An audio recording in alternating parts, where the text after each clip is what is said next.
Okay, we're going to braid a rug. Well, the first thing we need is fabric. You can go to the thrift stores, you can get old clothing. I use a lot of blankets. Whatever you get, make sure you bring it home, wash it and dry it so you know that it's clean and it's all felted up and it's ready to go. Once you get your fabric, you're going to want to cut it into little strips so that you have your palette in front of you. Now, it's going to take a whole yard of fabric to do a finished braided piece of 1 square foot, generally.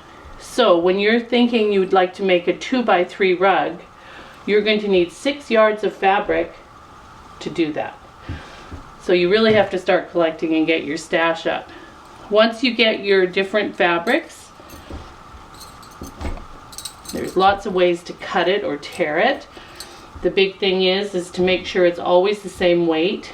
So theoretically, you can have different types of weaves and designs, but you want to make sure you're not mixing up a really fine weave woven wool with an old heavy coat. Once we get our fabric, there's lots of ways to measure it, to cut it. Usually it's the width of a matchbox, but they're few and far between. So I take a ruler and just measure it off so that I can snip in the right proper even measurements.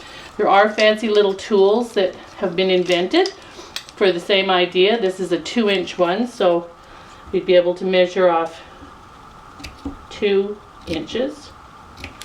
And then all you have to do is tear it, and you have your equal strips. Once you get them all cut up, roll them up into wheels. That's your color palette. You set it all out. You're ready to go. Let's braid.